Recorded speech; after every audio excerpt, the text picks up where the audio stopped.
प्रधानमन्त्री बालेन्द्र शाहले नेपालले पनि भारतको जग्गा मिचेको बताएका छन्। प्रतिनिधि सभामा आइतबार श्रम संस्कृति पार्टीका सांसद आर्यन राईको प्रश्नको जवाब दिने क्रममा लिपुलेक कालापानी र लिम्पिया धुरा विवादमा कूटनीतिक रूपमा समाधानको प्रयास भइरहेको बताउँदै सीमा विवाद नेपालतर्फ पनि रहेको उल्लेख गरे। तपाईहरुलाई एउटा कुरा अचम्म लाग्छ होला, मैले पनि अस्ति भर्खरै प्रधानमन्त्री भएपछि थाहा पाएँ भारतले नेपालको जग्गा मात्र होइन नेपालले पनि भारतको जग्गा धेरै ठाउँमा मिचेको रहेछ उनले भने। प्रधानमन्त्री शाहले सीमाको यथार्थ अवस्था पत्ता लगाउन दुवै देशले संयुक्त अध्ययन गर्नुपर्नेमा जोड दिएका छन्। यता प्रधानमन्त्री बालेन्द्र शाहले नेपाल भारत सीमा सम्बन्धी विषयमा दिएको अभिव्यक्तिप्रति नेपाली कांग्रेसले आपत्ति जनाएको छ। कांग्रेसकी सचेतक वासना थापाले प्रधानमन्त्रीको उक्त भनाई तथ्यगत रूपमा पुष्टि हुनुपर्ने आवश्यकता रहेको बताएकी छिन्। उनका अनुसार दुई देशबीचको संवेदनशील सीमा विषयमा स्पष्ट प्रमाण बिना सार्वजनिक अभिव्यक्ति दिनु उचित नहुने उनको टिप्पणी रहेको छ।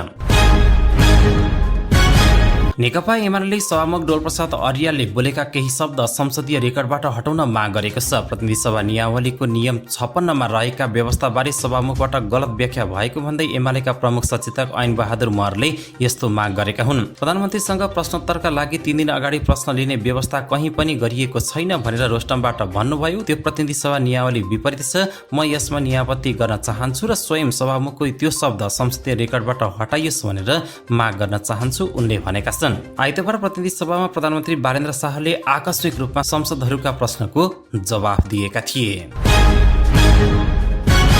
अर्थमन्त्री डाक्टर स्वर्णिम वाग्लेले आगामी आर्थिक वर्ष 2083-84 को बजेट सानो आकारको रहेको र महत्वाकांक्षी नभएको दावी गरेका छन्। बजेटपछि आयोजित पत्रकार सम्मेलनमा बोल्दै उनले वाञ्छित सीमाभित्र नै बजेट आएको दावी गरेका छन्। बजेटलाई कुल गृहस्थ उत्पादन अनुपातसँग तुलना गरेर हेर्नुपर्ने उनले बताएका छन्। विगतमा कुल गृहस्थ उत्पादनका आधारमा 37% बराबरको बजेट आकार आएको उल्लेख गर्दै उनले यो पटक प्रक्षेपित बजेट 28.5% हाराहारीको मात्रै भएको बताएका छन्।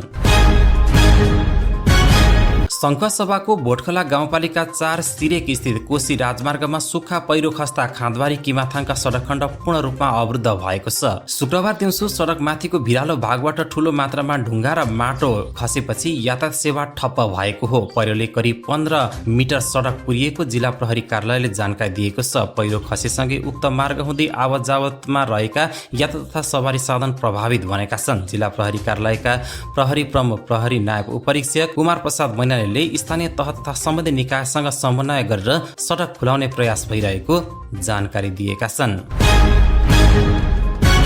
पश्चिमदेखि पूर्वसम्म नेपाल नजिक सक्रिय रहेको न्यून चापीय रेखाको प्रभावका कारण देशका विभिन्न भूभागमा बदली वर्षा तथा हुरी चल्ने सम्भावना रहेको छ। जल तथा मौसम पूर्वानुमान महाशाखाका अनुसार आज राति कर्णाली र सुदूरपश्चिम प्रदेश लगायत देशका हिमाली भूभागमा साधारणतया बदली रहनेछ भने पहाडी भूभाग तथा लुम्बिनी प्रदेशको तराई क्षेत्रमा आंशिक बदली रहनेछ। बाँकी तराईका भूभागमा मुख्यतया मौसम सफा रहने महाशाखाले बताएको छ। यस्तै महाशाखाले लुम्बिनी प्रदेशको तराई क्षेत्रका केही स्थानमा हुरी चल्ने सम्भावना रहेकाले सतर्कता अपनाउन र मौसम सम्बन्धी पछिल्ला सूचनाहरूमा अध्यावधिक रहन सम्बन्धित सबैलाई आग्रह गरेको छ।